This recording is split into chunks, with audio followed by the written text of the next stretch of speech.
Éloge de la forêt, c'est un conte. Et comme tous les contes, il commence par « Il était une fois, il y a 150 ans, Madame George Sand, l'écrivaine, qui a sauvé la forêt de Fontainebleau de l'abattage. » Fontainebleau, vous connaissez, c'est à 2 pas d'ici. Un jour, Sand entend dire qu'on va raser la forêt pour renflouer les caisses de l'État. Bon, ça vous étonnera pas trop. Immédiatement, elle rentre en résistance. Elle écrit dans le journal un texte de fou. Elle dit « Mais si on coupe les arbres, l'atmosphère va s'assécher. L'humain doit mettre un frein à ses appétits, sinon il va épuiser les ressources naturelles. » Elle dit encore « Mais que vont donc devenir nos enfants dans ce monde-là ?» Face à elle, les politiques de son temps. « Ah, mais vous êtes folle. À quoi bon s'alarmer? Allez, laissez-nous donc couper ces arbres. Notre économie en a besoin. Le climat? Ah, mais on trouvera toujours des solutions. Oui, on trouve toujours des solutions parce que, bien entendu, les fake news en 1872, ça existait déjà, comme en 2024. Bref, grâce à sa résistance, grâce à son optimisme, Sand a sauvé la forêt. Alors nous, vous, moi, en 2024, je crois que nous aussi, on en est capable. Sand a su marier la magie des plantes qu'elle aimait à une action déterminée. Elle n'a rien lâché. Du coup, cette première victoire écologique en France, c'est bien à une femme qu'on la doit. Et maintenant, cette belle nuit blanche qui s'offre, elle est à nous. Et on va en profiter toutes et tous ensemble. On va voir ce qu'on peut faire pour la forêt. Alors, suivons les traces de George Sand sur les chemins de Fontainebleau ou d'ailleurs et reprenons le flambeau.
Mesdames Mesdames et messieurs, très chers concitoyens, très chères concitoyennes, je veux vous dire d'abord quelque chose ce soir devant ce bâtiment hautement symbolique qu'est l'Académie du climat.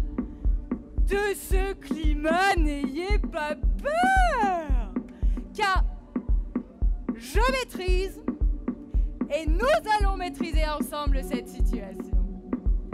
C'est vrai, c'est vrai, c'est vrai, les scientifiques du GIEC ont raison de parler d'urgence. Et oui, nos paysages changent, notre temps change, notre climat change. Les glaciers fondent et l'eau monte. Vous redoutez ces changements, Français, vous redoutez. Et vous avez raison. Nous avons raison. Mais je vous le dis ce soir, les yeux dans les yeux. Face à ces changements, nous avons deux solutions. Devons-nous être comme ces éco-romantiques qui refusent en bloc toute technologie au nom donc de ces quelle idéologie dépassée? Non. Allons-nous sincèrement promettre à nos enfants de vivre dans des cabanes à peine chauffées, de vivre de cueillettes, et leur promettre que ce sera tout de même le paradis? Non. Soyons lucides. L'homme a toujours su s'adapter. La technologie nous a fait voyager dans l'espace, nous a fait découvrir le petit de l'atome, nous a fait aller toujours plus vite, toujours plus loin. Face à l'éco-défaitisme, moi, Français, j'ai proclamé l'éco-pragmatisme. Dès demain, les coupes rases de forêt absolument nécessaires au développement de notre économie seront compensées par la plantation de milliards d'arbres. Mais Français, nous irons encore plus loin. J'ai décidé ce matin de dédier un territoire entier de notre belle nation à une exploitation agricole intensive. La Creuse. C'est bien ça, la Creuse. Et je vous vois venir, hein, petite exploitation agricole dépollution, mais non, pas cette fois, car d'importantes unités d'absorption de CO2 seront déployées dans ces territoires et partout en France. Eh oui, un problème, une solution. Ainsi, nous pourrons dire comme Voltaire au temps des Lumières, tout va pour le mieux dans le meilleur des mondes.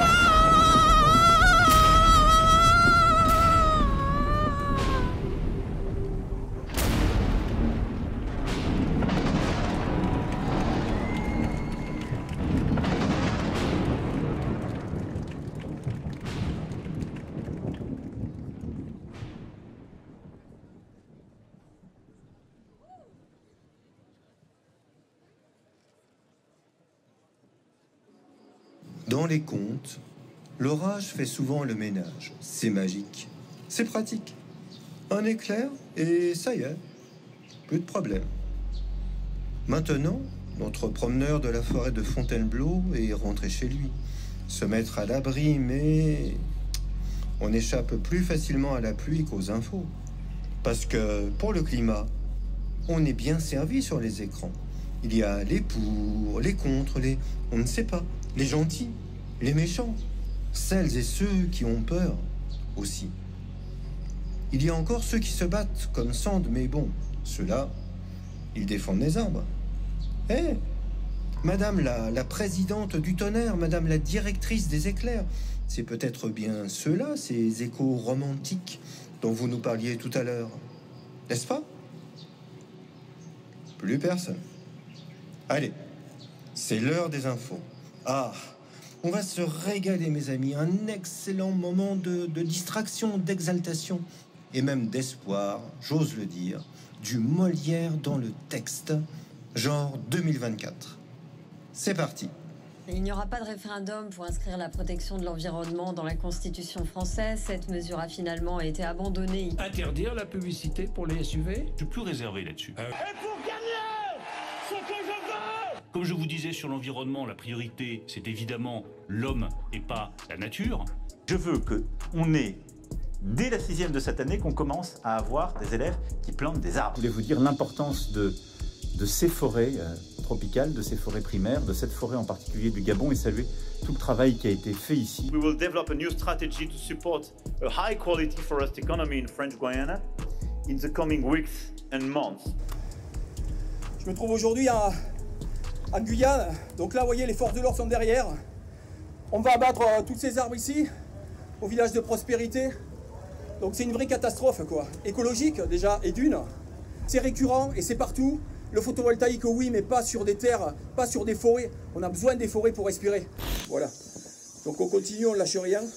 Les représentants des 28 États membres n'ont pas réussi à se mettre d'accord aujourd'hui à Bruxelles sur le glyphosate, ce pesticide reconnu probablement cancérigène par l'Organisation mondiale de la santé. Santé.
D'accord.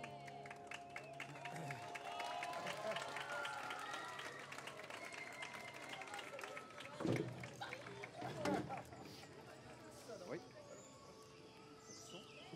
Hein? Oui, oui, oui. Vous m'entendez là ou non? Alors? Est-ce que vous m'entendez mieux maintenant? Oui, bien entendu, j'y vais. Oui, j'y vais. Je vois bien que ça presse. Oui, je me dépêche, bien sûr. Oui, tout à fait. Ah, je vous ai laissé une petite trompette, là, si jamais vous êtes en galère. Voilà, si je meurs pas avant, hein, bien entendu. Alors, oui. Non, mais j'en parle à personne, bien sûr. Oui, tout à fait. Ok. Bon, j'y vais, là, parce que visiblement, ça presse. Ok. J'arrive.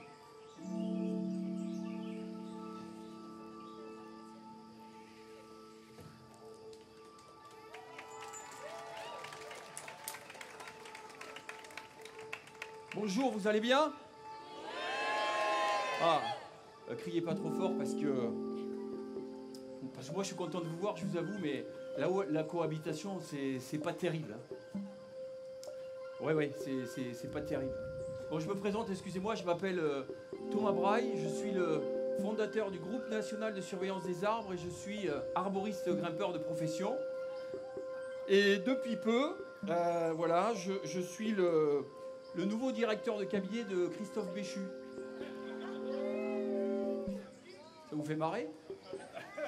le ministre de la Transition écologique, vous voyez? Voilà.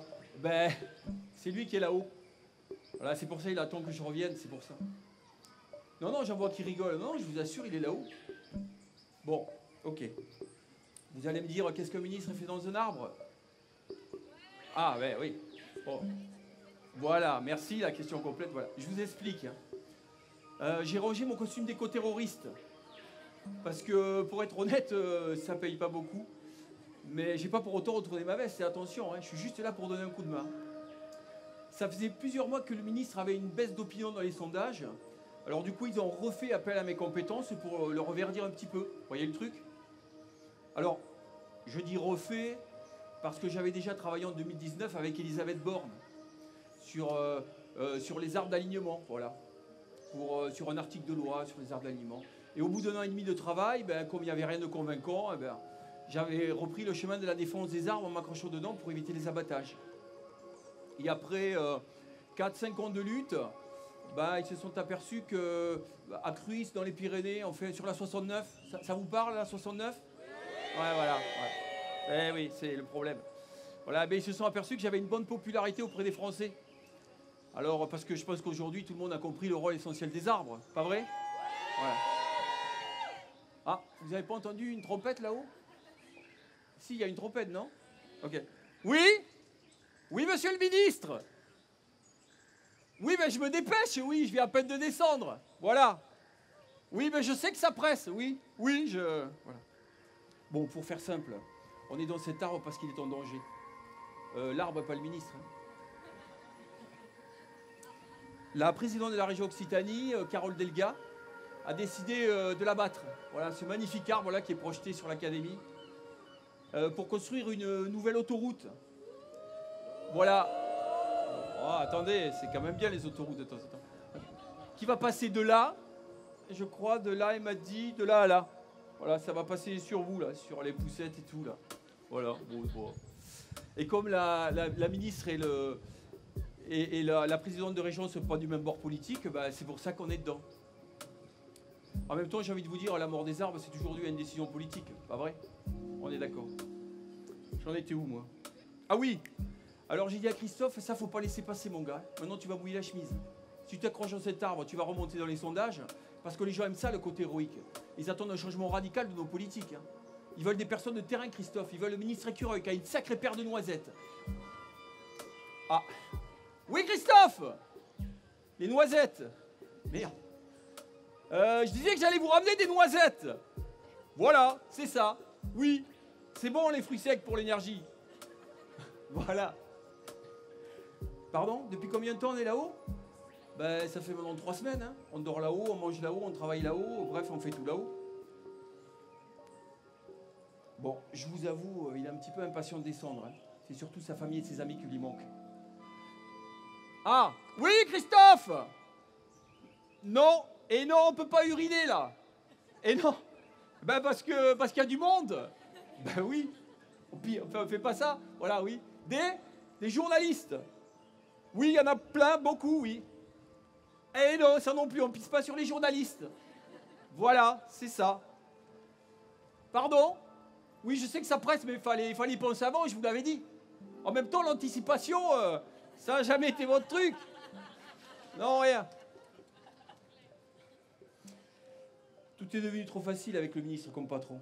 Ah bon, je me rappelle, je pouvais pas descendre d'un arbre parce qu'on était passé en garde à vue. Ça, c'était le bon vieux temps. Ça me rappelle une lettre que j'avais écrite pour mon fils, accrochée dans un arbre à côté de la Tour Eiffel. Vous voulez que je vous la lise? Merci, vous m'aidez.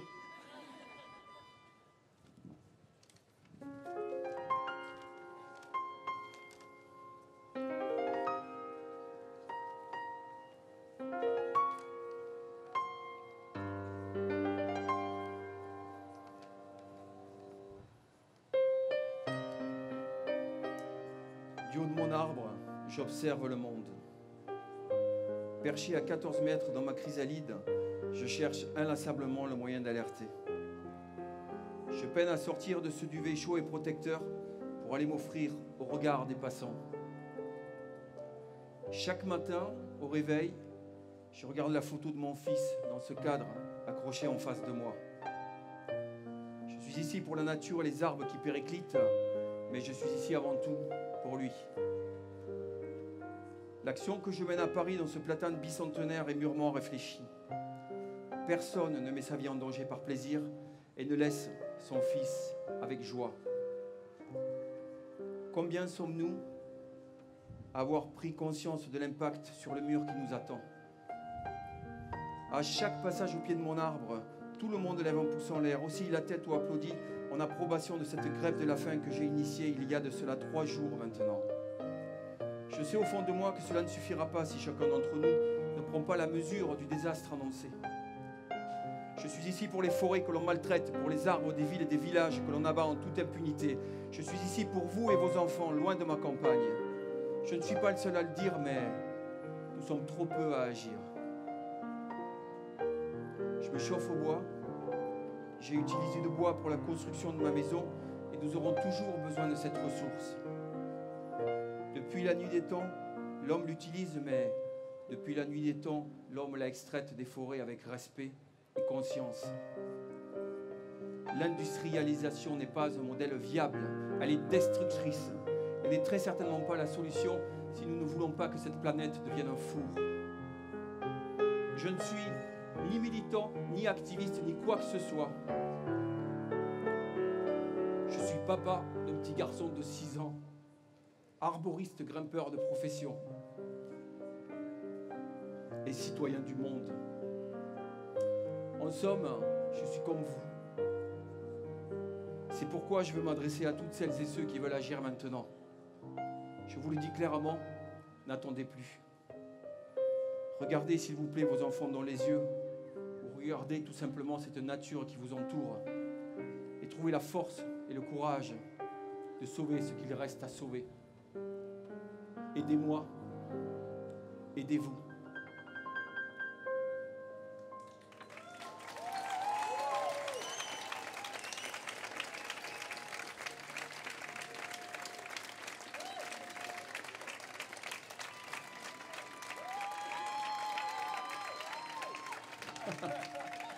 Je suis désolé, je crois que ça sonne là-haut. Triste retour à la réalité. Patrick, je peux t'emprunter la bouteille? Pas de soucis, ça va. Je te promets pas de te la rendre, elle va pas être très propre. Hein. Vas-y. On est d'accord.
Personne là-haut.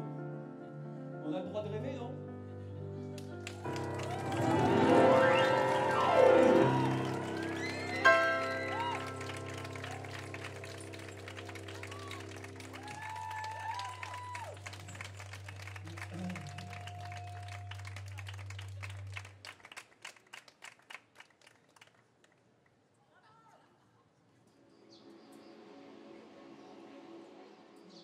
On rêve, on rigole, on chante, on joue ici.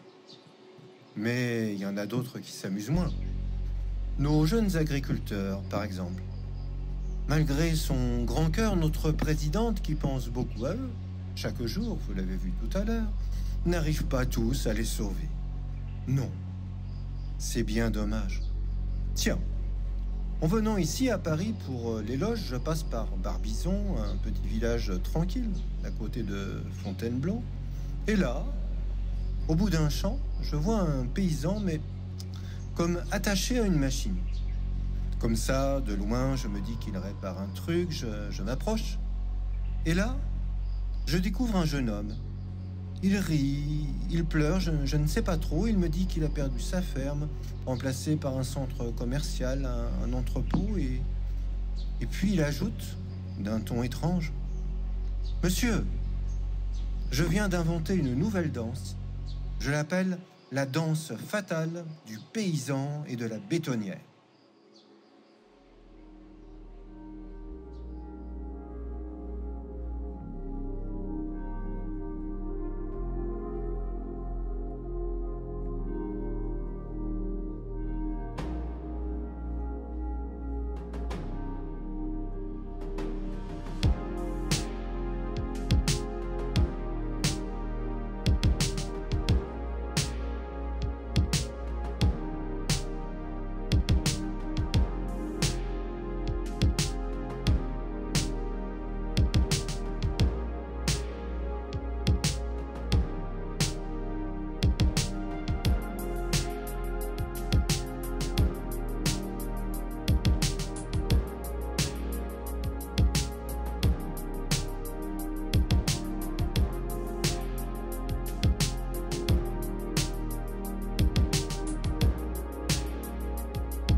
Le jour de la fin du monde, l'abeille tourne au-dessus de la capucine.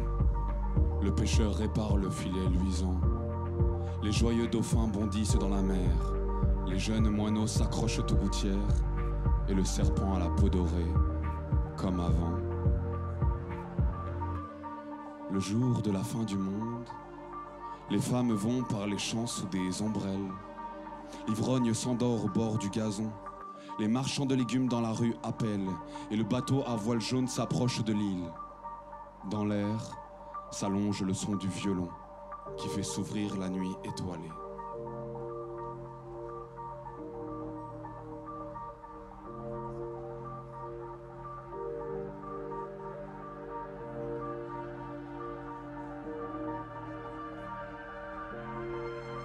Et ceux qui s'attendaient au tonnerre et aux éclairs sont déçus.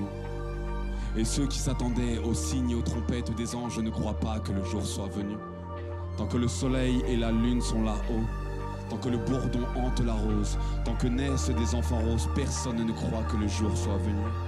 Seul un petit vieux qui serait prophète, mais pris par autre chose il ne l'est pas. Tout en liant ses tomates répète, d'autres fins du monde, il n'y en aura pas. D'autres fins du monde, il n'y en aura pas.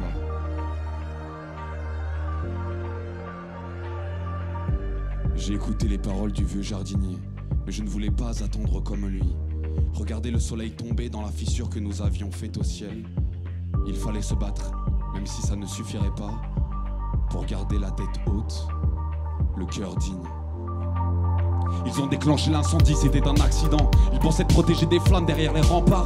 Alors ils restent immobiles pendant que le feu se répand. Moi je ne peux supporter les cris de mes semblables. Ils ont fermé les portes malgré les supplications. Je maudis les gardes, les fixant droit dans les yeux. Ils préfèrent rester sourds derrière leur casque en laiton. Si je suis fou alors j'espère que c'est contagieux. Pour me retenir ils m'ont menacé de leur faire arracher les paupières pour me faire ouvrir les yeux. Ils m'ont ordonné que je mette le genou à terre, que j'abandonne, dépose les armes devant eux. Ils crient de toute leur force à m'en percer les tympans. Ils disent que le combat est vain, que la lutte est futile, mais on ne se bat pas dans l'espoir du succès. C'est bien plus beau lorsque c'est inutile. Et si ça leur chante, que vos princes m'envoient dans l'arène. Si ça les amuse, qu'on me jette dans la fosse au lion. Je parle le même langage que les serpents et les hyènes. Les bêtes sauvages me reconnaîtront. Le même instinct nous traverse, je ressens le danger. J'avais les yeux bleus, ils sont devenus sombres. Les pupilles dilatées, les griffes prêtes à planter. J'imite les gestes des fauves comme si j'étais leur propre ombre.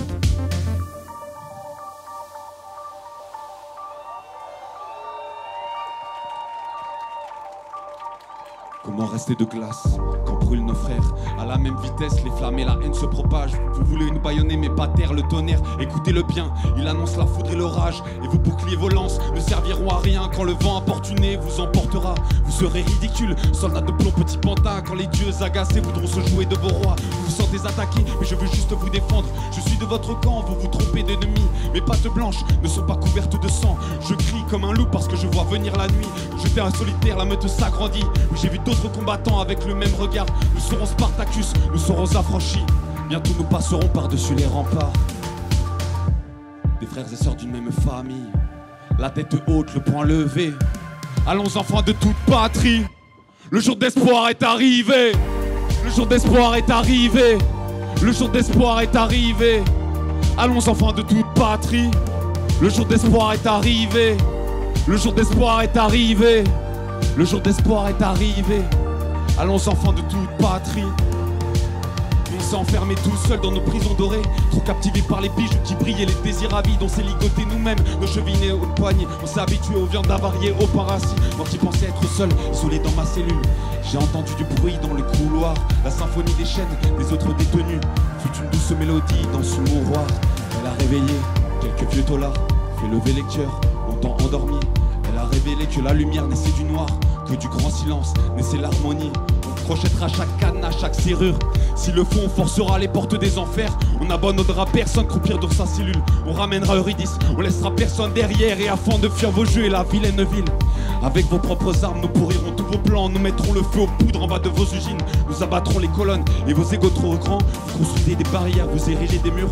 On s'infiltrera comme l'eau dans chacune des fissures. Avec nos mains usées, avec rage, avec zèle, on creusera des tunnels, on fabriquera des échelles. Nos souffles mêlés formeront des ouragans. Nos pleurs des tsunamis, nos sueurs des torrents. Nos cœurs vibrants feront trembler la terre. Nous serons des marées humaines qui persévèrent. Et lorsque la douleur deviendra impossible à supporter, des incomplets par milliers dévaleront des vallées pour chanter ensemble l'union. Dans un hymne spontané à nos enfants de toute patrie, le jour d'espoir est arrivé. Le jour d'espoir est arrivé. Le jour d'espoir est arrivé. Allons enfants de toute patrie. Des frères et sœurs d'une même famille, la tête haute, le poing levé. Allons enfants de toute patrie. Le jour d'espoir est arrivé. Des frères et sœurs d'une même famille, la tête haute, le poing levé. Allons enfants de toute patrie. Le jour d'espoir est arrivé. Le jour d'espoir est arrivé. Allons enfants de toute patrie. Le jour d'espoir est arrivé. Je veux vous entendre chanter avec moi à l'Académie du Climat, s'il vous plaît. Allons enfants de toute patrie. Le jour d'espoir est arrivé. Le jour d'espoir est arrivé. Le jour d'espoir est arrivé. Allons enfants de toute patrie. Le jour d'espoir est arrivé. Le jour d'espoir est arrivé. Allons enfants de toute patrie.